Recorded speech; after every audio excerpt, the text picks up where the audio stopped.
এয়া আকাশবাণী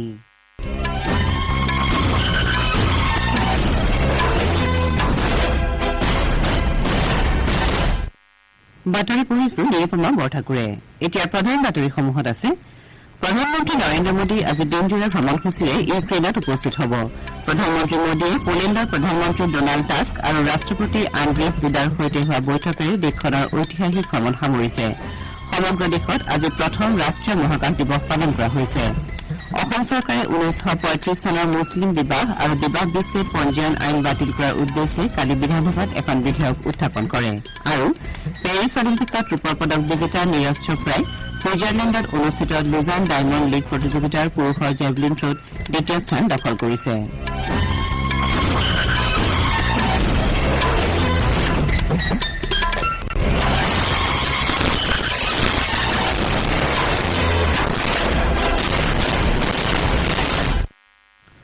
প্ৰধানমন্ত্ৰী নৰেন্দ্ৰ মোদী আজি দিনজোৰা ভ্ৰমণসূচীৰে ইউক্ৰেইনত উপস্থিত হ'ব।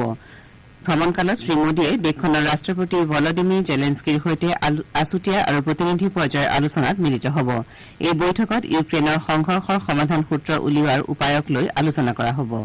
সংঘৰ্ষ জৰ্জৰ দেশখন ভ্ৰমণৰ পূৰ্বে প্ৰধানমন্ত্ৰী মোদীয়ে কয় যে ভাৰতে যুদ্ধৰ জৰিয়তে কোনো সমস্যাৰ সমাধান কৰিব পৰা নাযায় বুলি দৃঢ়তাৰে বিশ্বাস কৰে। তেওঁ লগতে ভাৰত অঞ্চলটোলৈ শান্তি সুস্থিৰতা ঘূৰাই অনাৰ বাবে সম্ভাৱ্য সকলো ধৰণৰ সহায় সহযোগিতা আগবঢ়াবলৈ সাজু বুলি মন্তব্য কৰে। পোলেণ্ড ভ্ৰমণ সামৰি প্ৰধানমন্ত্ৰী মোদী কটকটীয়া সুৰক্ষাৰ মাজত ৰেলেৰে ইউক্ৰেইনৰ ৰাজধানী কিভ অভিমুখে ৰাওনা হ'ব। তেওঁ প্ৰায় 10 ঘণ্টাজোৰা যাত্ৰাৰ অন্তত কিভত উপস্থিত হ'ব। প্ৰধানমন্ত্ৰী নৰেন্দ্ৰ মোদীৰ ইউক্ৰেইন ভ্ৰমণে দেশখনত যুদ্ধৰ অৱসান ঘটোৱাত অৰিহণা যোগাব বুলি ৰাষ্ট্ৰসংঘৰ সচিব প্ৰধানে আশা প্ৰকাশ কৰিছে। সচিব প্ৰধানগৰাকীৰ মুখপাত্ৰ ষ্টিফান ডুজৰিকে এই কথা প্ৰকাশ কৰিছে।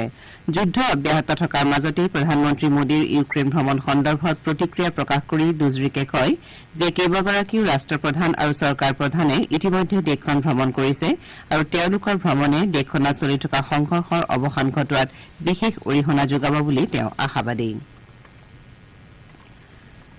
প্ৰধানমন্ত্ৰী নৰেন্দ্ৰ মোদীয়ে পোলেণ্ডৰ প্ৰধানমন্ত্ৰী ডোনাল্ড টাস্ক আৰু ৰাষ্ট্ৰপতি আন্দ্ৰেছ ডুডাৰ সৈতে হোৱা বৈঠকেৰে ঐতিহাসিক পোলেণ্ড ভ্ৰমণ সামৰিছে।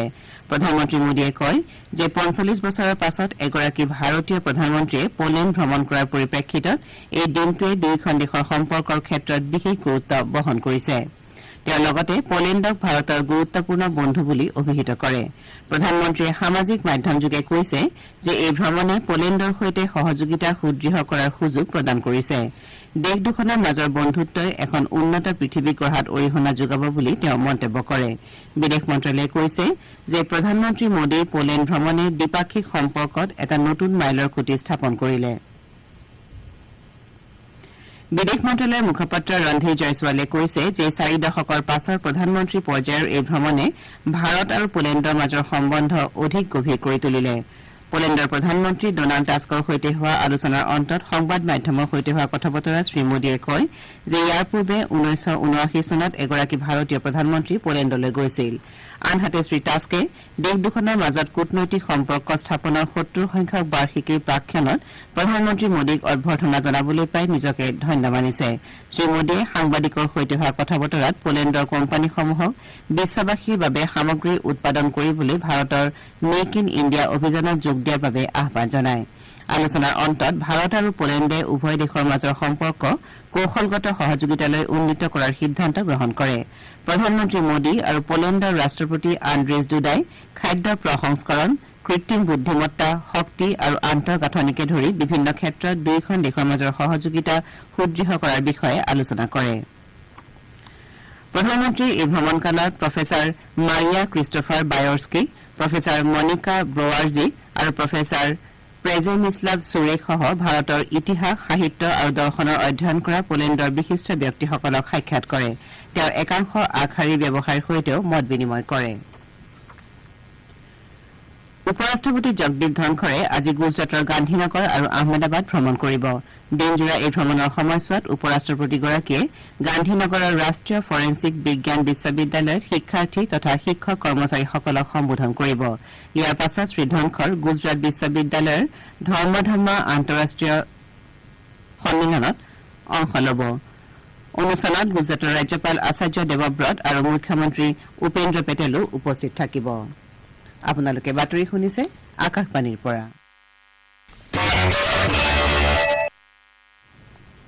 সমগ্ৰ দেশত আজি প্ৰথম ৰাষ্ট্ৰীয় মহাকাশ দিৱস পালন কৰা হৈছে ৰাষ্ট্ৰপতি শ্ৰীমতী দ্ৰৌপদী মুৰ্মুৱে নতুন দিল্লীৰ ভাৰত মণ্ডপমত হ'বলগীয়া এই দিৱসৰ মূল অনুষ্ঠান মুকলি কৰিব এইবুলি এই দিৱসৰ মূল বিষয়বস্তু হৈছে touching lives while touching the moon India's space Saga অৰ্থাৎ চন্দ্ৰপৃষ্ঠৰ লগতে জীৱনকো স্পৰ্শ কৰা ভাৰতৰ মহাকাশ যাত্ৰা এই বিষয়বস্তুৱে সমাজ আৰু প্ৰযুক্তিৰ ওপৰত মহাকাশ অন্বেষণৰ গভীৰ প্ৰভাৱক প্ৰতিফলিত কৰিছে ৰাষ্ট্ৰীয় মহাকাশ দিৱস উপলক্ষে ৰাষ্ট্ৰপতিয়ে ৰবটিক্স প্ৰতিযোগিতা আৰু ভাৰতীয় মহাকাশ হেকাথনৰ বিজয়ীসকলক সন্মানিত কৰিব যোৱা বছৰৰ আজিৰ দিনটোতেই চন্দ্ৰযান ৩ অভিযানৰ বিক্ৰম নামৰ লেণ্ডাৰ যানখনে চন্দ্ৰপৃষ্ঠত নিৰাপদ আৰু মসৃণ অৱতৰণ কৰিছিল এই সাফল্যৰ জৰিয়তে ভাৰত চন্দ্ৰপৃষ্ঠত অৱতৰণ কৰা বিশ্বৰ চতুৰ্থখন আৰু চন্দ্ৰপৃষ্ঠৰ দক্ষিণ মেৰুত অৱতৰণ কৰা প্ৰথমখন ৰাষ্ট্ৰ হিচাপে পৰিগণিত হৈছে ইয়াৰ পাছতেই চন্দ্ৰযান ৩ অভিযানৰ লেণ্ডাৰ যানখনে অৱতৰণ কৰা চন্দ্ৰপৃষ্ঠৰ ঠাইখিনি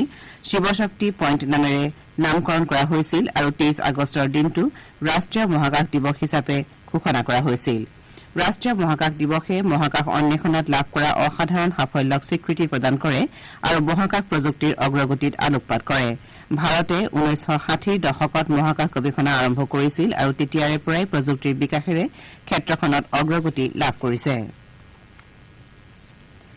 অসম চৰকাৰে ১৯৩৫ চনৰ মুছলিম বিবাহ আৰু বিবাহ বিচ্ছেদ পঞ্জীয়ন আইন বাতিল কৰাৰ উদ্দেশ্যে কালি বিধানসভাত এখন বিধেয়ক উত্থাপন কৰে ৰাজহ মন্ত্ৰী যোগেন মোহনে বিধানসভাত অসম বাতিলকৰণ বিধেয়ক ২০২৪ উত্থাপন কৰে এই বিধেয়কখনে অসম বাতিলকৰণ অধ্যাদেশ ২০২৪ৰ ঠাই ল'ব ইয়াৰ পূৰ্বে ৰাজ্যিক মন্ত্ৰীসভাই ২১ আগষ্টত ইছলাম ধৰ্মী লোকসকলৰ বিবাহ প্ৰতিষ্ঠান সুদৃঢ় কৰা আৰু চৰকাৰক বিবাহ পঞ্জীয়ন তথা বিবাহ বিচ্ছেদ পঞ্জীয়নৰ কৰ্তৃত্ব প্ৰদানৰ লগতে বাল্য বিবাহ ৰোধ কৰাৰ উদ্দেশ্যে অসম বাধ্যতামূলক পঞ্জীয়ন বিধেয়ক উত্থাপনৰ প্ৰস্তাৱত অনুমোদন জনাইছিল গণৰাজ্য দিৱস উপলক্ষে ঘোষণা হ'বলগীয়া পদ্ম বঁটা ২০২৫ৰ মনোনয়ন দাখিলৰ প্ৰক্ৰিয়া ২৫ ছেপ্টেম্বৰলৈকে মুকলি ৰখা হৈছে আবেদনকাৰীসকলে ৰাষ্ট্ৰীয় বঁটা পৰ্টেল awards.gov.in গৈ মনোনয়ন দাখিল কৰিব পাৰিব ১৯৫৪ চনৰে পৰা প্ৰতি বছৰে গণৰাজ্য দিৱসত বিভিন্ন ক্ষেত্ৰত উল্লেখনীয় কামৰ বাবে প্ৰদান কৰা পদ্ম বঁটা দেশৰ সৰ্বোচ্চ অসামৰিক সন্মানৰ ভিতৰত অন্যতম শিল্প সাহিত্য ক্ৰীড়া শিক্ষা চিকিৎসা সমাজসেৱা বিজ্ঞান আৰু অভিযান্ত্ৰিক ৰাজহুৱা কাম অসামৰিক সেৱা ব্যৱসায় উদ্যোগ আদি ক্ষেত্ৰত অসাধাৰণ কৃতিত্বৰ বাবে এই বঁটা প্ৰদান কৰা হয়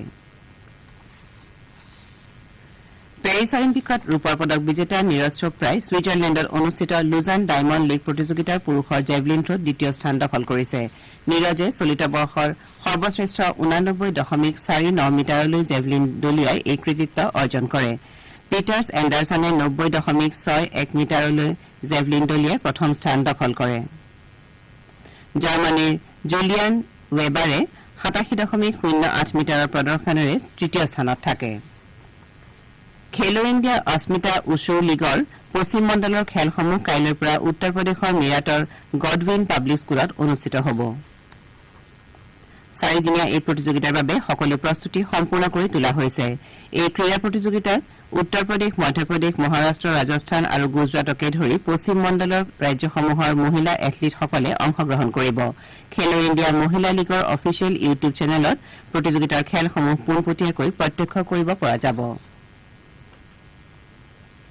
বাতৰি শেষ কৰাৰ পূৰ্বে প্ৰধান বাতৰিকেইটা আকৌ এবাৰ প্ৰধানমন্ত্ৰী নৰেন্দ্ৰ মোদী আজি দিনজোৰা ভ্ৰমণসূচীৰে ইউক্ৰেইনত উপস্থিত হ'ব প্ৰধানমন্ত্ৰী মোদীয়ে পোলেণ্ডৰ প্ৰধানমন্ত্ৰী ডনাল্ড টাস্ক আৰু ৰাষ্ট্ৰপতি আন্দ্ৰেজ ডুডাৰ সৈতে হোৱা বৈঠকেৰে দেশখনৰ ঐতিহাসিক ভ্ৰমণ সামৰিছে সমগ্ৰ দেশত আজি প্ৰথম ৰাষ্ট্ৰীয় মহাকাশ দিৱস পালন কৰা হৈছে অসম চৰকাৰে ১৯৩৫ চনৰ মুছলিম বিবাহ আৰু বিবাহ বিচ্ছেদ পঞ্জীয়ন আইন বাতিল কৰাৰ উদ্দেশ্যে কালি বিধানসভাত এখন বিধেয়ক উত্থাপন কৰে আৰু পেৰিছ অলিম্পিকত ৰূপৰ পদক বিজেতা নীৰজ চোপ্ৰাই ছুইজাৰলেণ্ডত অনুষ্ঠিত লুজান ডায়মণ্ড লীগ প্ৰতিযোগিতাৰ পুৰুষৰ জেভলিন থ্ৰত দ্বিতীয় স্থান দখল কৰিছে আমাৰ এতিয়াৰ বাতৰি ইমানতে অন্ত পৰিল